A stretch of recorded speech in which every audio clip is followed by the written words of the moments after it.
Hey, welcome to Vance Tried It. Today, we're going to be making Southern style green bean casserole. So I have here my large skillet and it is heating up to a medium heat. And I've put in there about a tablespoon of ghee or clarified butter. Now, one of the reasons you want to use this clarified butter is because its smoke temperature is way higher than just straight butter. So it's going to work better when you're cooking stuff like this, especially at a medium high heat. Go ahead and pick up some clarified butter, also called ghee. And actually, you can make your own if you're industrious enough. But I just bought mine at the store. Just keep it here on the counter. So this is all heated up. And so what I have here is about 7 ounces of smoked andouille sausage. I'm going to put that in there. And we're going to let this brown up.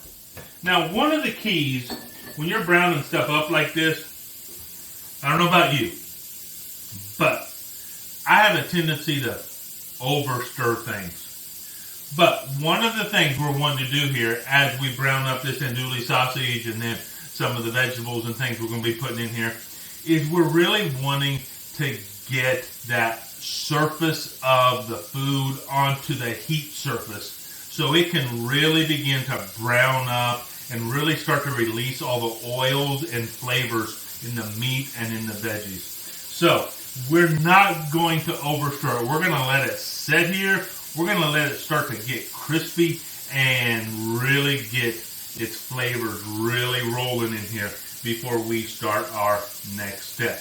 But hey, while we're waiting on this to get nice and brown, why don't you go ahead and go down in the comment section. Let me know, what is your favorite way to eat green beans? You like your green beans just with some bacon and some onion just cooked on the stovetop? Nothing wrong with that. Of course, a good green bean casserole. When I was a kid, I loved French-style green beans. And I would just take a can of French-style green beans, I would put them on the stove top, put some salt and pepper in there, and cook them up. And that was a really good after-school snack. How do you like your green beans? Let me know down in the comment section. And hey, while you're down there, you should go ahead and like this video. And also, ring that bell so you get notified every time I put out a new video. And if you're not a subscriber, go ahead and subscribe. Because here's the thing, I am getting my way up to 500 subscribers. And when I hit 500 subscribers, we're going to be doing a giveaway. And so, keep looking for these videos. And when we hit 500 subscribers, I'm going to tell you how you can win something pretty nice. Sent right to your house. But hey, we're going to go ahead and let these brown up. And I'll get back to you when it's time to put the rest of our ingredients in the skillet.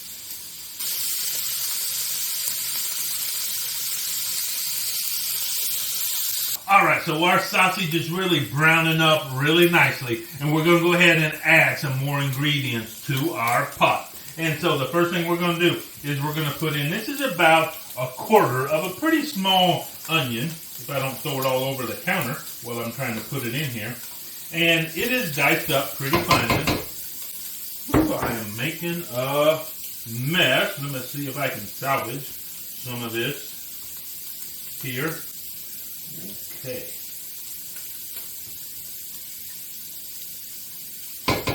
There we go. So, you got some onion in there, and now what I have is 8 ounces of baby Bella mushroom. And I'm just going to put those bad boys in there. Now that looks like a lot of mushrooms, but the thing about mushrooms is they really cook down when we're doing this. So, we're going to go ahead and give this a good stir.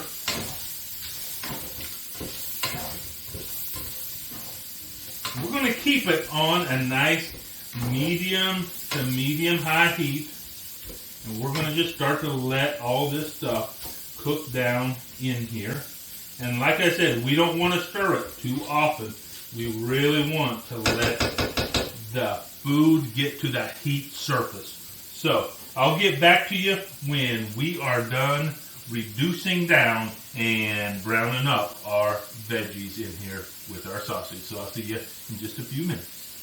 Okay, so as these vegetables are reducing down, it's really soaking up a lot of the fat that's in there. So what we're going to do is we're going to go ahead and just add a little bit more of this clarified butter.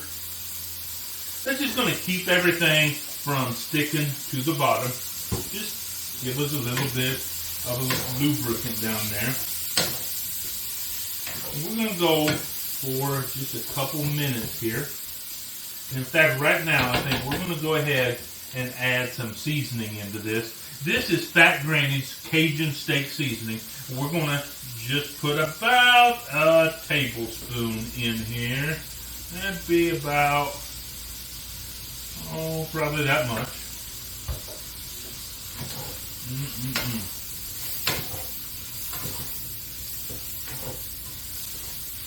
Give that a good stir. Let that cook up. Oh, the smells that are wafting through this kitchen are amazing. And you can really tell that our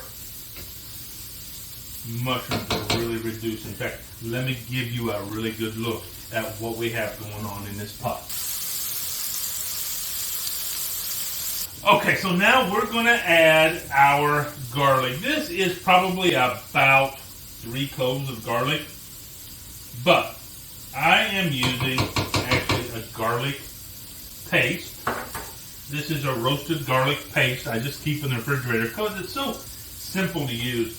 And the reason I didn't add this garlic in at the beginning of this process is because garlic can burn pretty easily in here. And so we don't want a burnt garlic taste. And so we want to put this in here kind of towards the end of our process and let it cook in there a little bit. Probably only a minute and a half. So I'll get back to you when that garlic is done, and then we're going to get on to the next step of this southern green bean casserole. Alright, so now what I'm going to do is I'm going to deglaze this pan, and that just means I'm going to put some liquid in there, and that's going to help to release all the stuff that's kind of been burnt on to the bottom of the pan, because I don't want to lose that flavor in there. So I just have some red wine here. I'm going to put about a quarter to half a cup in there. And remember, whenever you're cooking with wine, that alcohol reduces straight out of here. See all that steam coming out of there? That is filled with the actual alcohol. So that once it is boiled and steamed like that, your alcohol content is pretty minimal. But if for some reason you don't want to use alcohol, that's fine. You can use some chicken or vegetable stock. You can use water if you really wanted to. But if you'll deglaze your pan right here, that's going to add so much flavor to our casserole. So it is deglazed. There's no stuff stuck to the bottom of the pan, which is exactly what we want. And now we're going to move on to the next step. What we have here is 1 can of cream of mushroom soup. You know, here's the thing. You can make this straight from scratch. But the question I always have to ask myself when I'm cooking is, where do I draw the line between the absolute best product I can put on the table and making it nice and simple?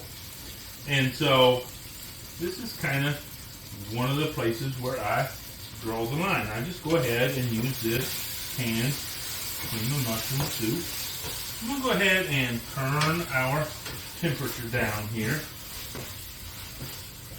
I just deglazed the pan. I don't want to get stuff stuck to the bottom of it again. So mix that all up in there, just like that. And then what I have here is about 1/8 of a cup of milk. I'm going to put in there. and about 2 ounces of pepper jack cheese. I went ahead and shredded this myself. Now, I like a good white cheese in this. I just think it adds to it, because that's kind of what you're expecting, is that nice kind of white sauce in there. And that's really what we're doing right now, is we're making a little bit of a cheese sauce. Now, one of the reasons I go ahead and shred my own cheese is because anytime you're making a cheese sauce, you want to shred your own cheese. Because when you get pre-shredded cheese, it comes with a coating on it, and that's fine, but it doesn't really melt correctly if you're doing that. So I go ahead, and anytime I'm doing something that's going to be like making a sauce, I go ahead and shred my own cheese. And now the last thing, or the second to last thing I'm going to put in here, is this is canned green beans. And once again, look, you can use fresh green beans if you want to. You're going to need to blanch them probably about 10 minutes in boiling water, because you want them to be soft. That's one of the great things about canned green beans in this recipe, is they're nice and soft. Now, if you like a crunchy green bean, then you can just put the fresh green beans in here just like this, and you don't have to cook them at all. But I like that nice tender texture to my green beans. We're just going to get this all mixed up in here really well. This looks already delicious. I'm telling you what. Ooh, doggies. I'm going to see if I can just give you a little look-see. Look at that. Okay, so we have all that put together in here, and now, of course, we have the very last thing that we're going to put on here. That's right, some French fried onions over the top. Now, once again, you can make your own French fried onions. Just take like a shallot, or you could use like the little pieces of the sweet onion you have.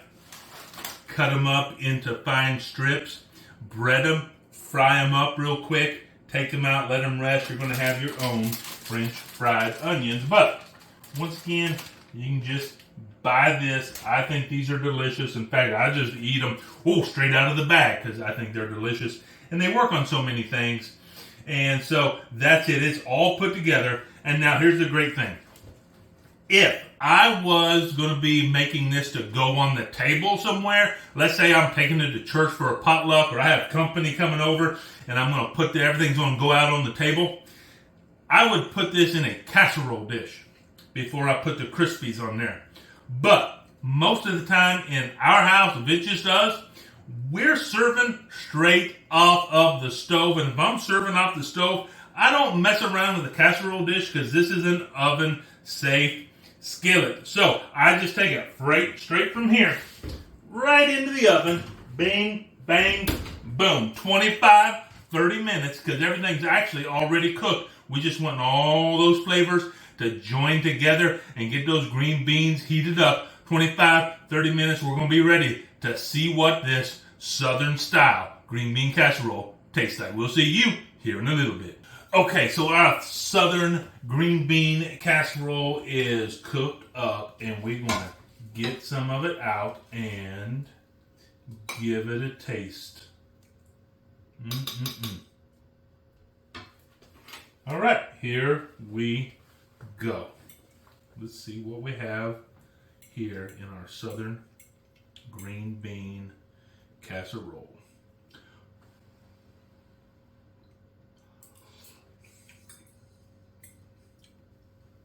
I'll tell you what, that Andouille sausage in here,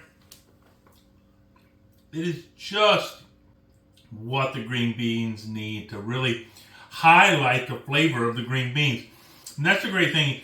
As long as you don't put too much in there, it doesn't mask the green bean flavor, it highlights it. And that's really what we're looking for in a green bean casserole, is we're looking for everything to work together to really highlight and bring out the flavor of the green beans. When you have that crispiness from the onions on top, I'm telling you what, look, you can do just your conventional green bean casserole like what you get off of the back of a package of French's crispy onions. And that's good. But this elevates it to the next level. So look, if you're cooking for your family, if you're taking it to a potluck, whatever you're cooking this for, if you want to up your game, take it to the next level, and really impress the people you're serving. Hey, I tried it. You should too.